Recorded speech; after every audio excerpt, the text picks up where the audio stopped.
Bonjour à tous. Salut Phil. Bonjour mon Simon, comment ça va? Alors, on a peut-être des petits yeux. Bah oui, ça, c'est normal, parce que hier, c'était la remise du prix Fox auprès des professionnels, une soirée d'anthologie. Et donc, on est là, un peu fatigué, mais quand même suffisamment en forme, parce qu'on est là pour vous révéler les 5 lauréats du prix Fox 2025. Quel événement!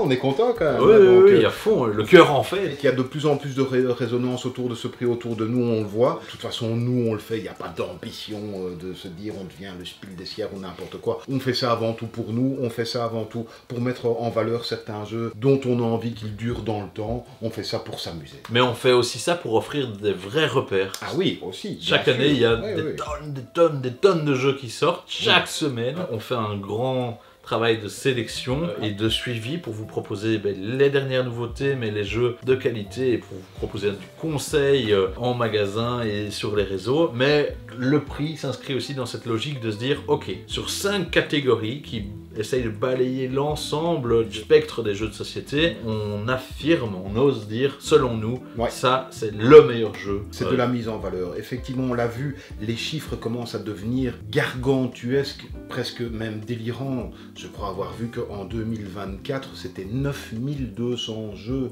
et on ne parle pas des jeux de grande surface type Monopoly, etc. 9200 jeux recensés sur le site de Board Game Geek, qui est le site mondial de référence des jeux de société. C'est énorme de se démarquer. On sait que pour certains acteurs du jeu de société, c'est compliqué, et donc nous, on se dit que voilà, notre fonction, c'est à un moment donné un peu vous guider, pas vous dire quoi acheter, mais en tout cas vous guider pour dire, ça nous a tapé dans l'œil, prenez le temps de vous y arrêter. Tout à fait, et donc on a de la chance, c'est pas juste Philippe et moi, non, on est vraiment tout un jury de 10 personnes cette année. Et on les remercie bien sûr, parce qu'ils ont fait un travail admirable. Absolument. Voilà, on a pris tout le temps, tout au long de l'année, pour se réunir, pour discuter, pour jouer, évidemment. C'est purement professionnel. Et on est bien voilà. Et pour vous offrir la sélection et puis les 5 lauréats. Et on va directement alors commencer dans le vif du sujet, parce qu'on fait peut-être une trop longue intro, tu vois, et que...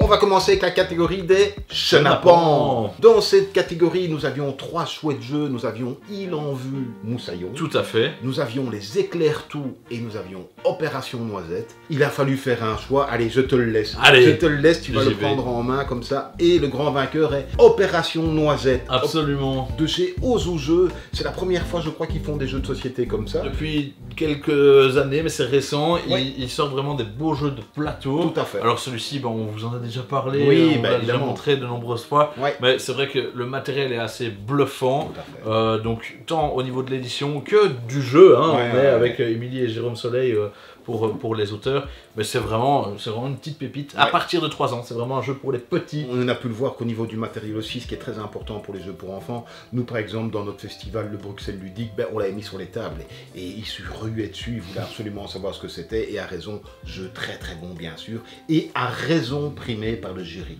On va continuer avec une de nos catégories favorites à Simon et à moi, on fait même des tops en fin d'année que ce soit, c'est sur les déjantés, les jeux déjantés, les jeux qui nous mettent en joie, les jeux qui mettent de l'ambiance, les jeux qui rassemblent les gens, qui les font rire, qui leur font oublier la grisaille du quotidien. Non, mais c'est vrai, c'est les jeux d'ambiance, c'est simplement ces jeux qui vont réunir des gens qui n'ont pas nécessairement l'habitude de jouer, ou si, mais qui vont créer des souvenirs et des moments de convivialité. Et 3 jeux nommés, qui étaient 50, Rebumix, absolument, et Flip 7. Et un grand gagnant s'est dégagé de ça. Allez, vas-y. Je plonge. Et le grand gagnant est Flip 7. Wow, une boîte éblouissante. Waouh, voilà. Mais oui, là, il y a des gens qui sont aveuglés maintenant devant leur écran. Flip 7, très très bon jeu. Il est très efficace, d'une simplicité extrême. Et c'est ce qu'on peut demander quelquefois à un jeu d'ambiance, c'est que ce soit simple, c'est expliqué en 2 secondes, c'est sorti en 2 secondes.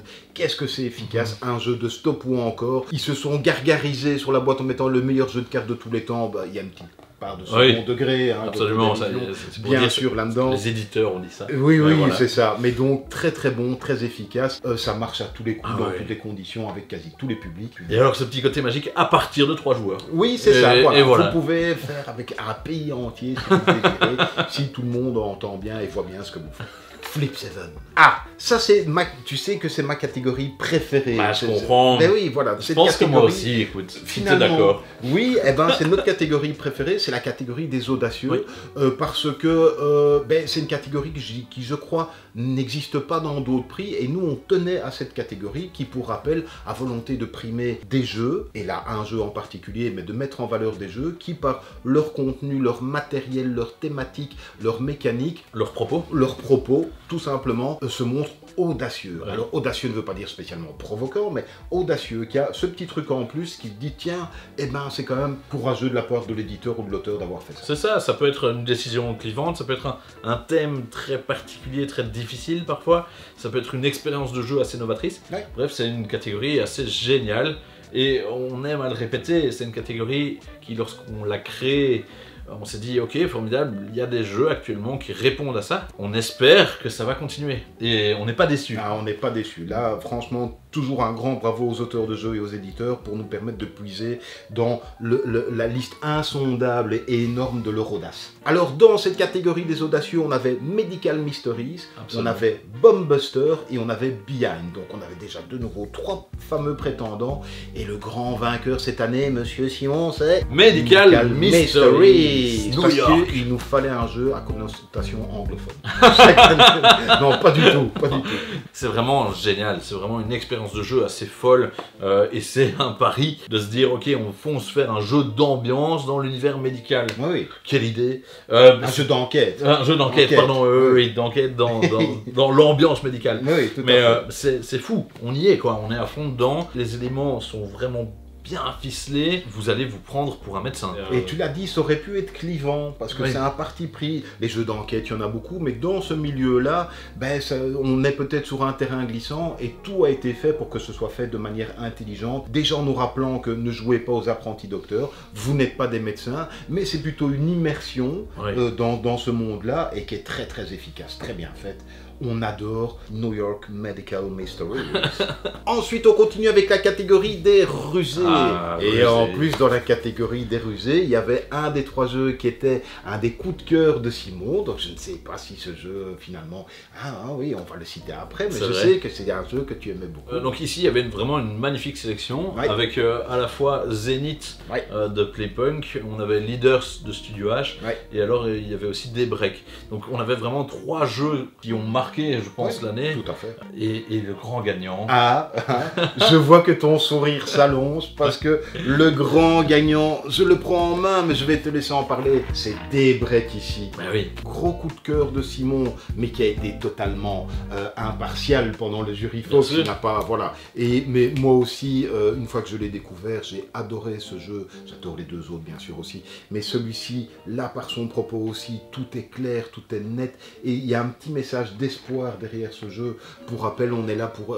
on va représenter les grandes nations qui vont essayer de coopérer ensemble pour faire en sorte que la Terre reste vivable pour les êtres humains. Vaste programme. oui, Et il y a un terrible mécanique de jeu pour y arriver. Monsieur Matt Leacock, oui, ce c'est n'est pas ça. n'importe qui. Vraiment 2 auteurs qui ont magnifiquement bien travaillé, une Ouais. édition remarquable. Ouais. Alors il y a toute une vidéo dessus, il faut aller la voir parce Oui, qu'il y a oui. tant à dire. Mais vraiment, de par la richesse des cartes, par le détail du contenu, la mécanique, comme l'a dit Philippe, qui est parfaite, bah Daybreak, oui, non, c'est un gros coup de cœur et c'est vraiment le rusé de cette année. On est bien d'accord. Daybreak. Et enfin, mon Simon, Oui, quelle catégorie la catégorie des La plus indestructibles. difficile à prononcer. Ah oui, oui, La oui. catégorie des Des indestructibles. indestructibles. C'est Des vraiment justement d'offrir là un repère pour toutes les familles, pour tous les joueurs, pour tous ceux qui ont envie de rentrer dans le jeu de société moderne ou qui ont envie de se dire, ok, si je devais acheter un jeu cette année Qu'est-ce que c'est qui lequel va pouvoir s'installer durablement.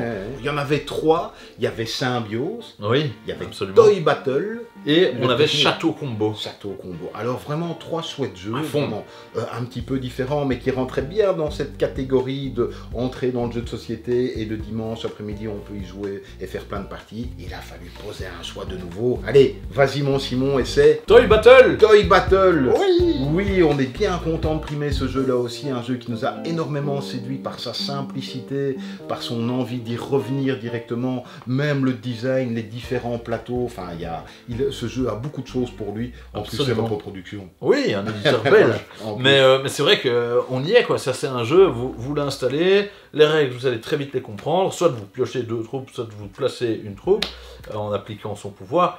Et il y a plein de plateaux, il y a 8 territoires différents. C'est génial. Alors oui, ça se joue à 2, mais on va tourner, il y en a un qui va regarder, on va faire des petits commentaires. On se fait génial. Des tournois entre nous. Franchement, même si ça n'est, comme tu l'as dit, c'est très important, même si ça n'est que pour 2 joueurs, eh ben, je vous assure que les autres regardent votre partie, qui vont faire une partie après sur d'autres plateaux, on va se faire des tournois entre nous. C'est très très efficace. Oui. Il remplit bien sa fonction de meilleur jeu indestructible 2025. Exactement. Voilà, ah oui, regarde, non, on va mettre... Ah oui. Ouais, mais je n'ai rien. Ah oui, mais toi tu es tout... ah oui, voilà. Je suis tout... Et voilà.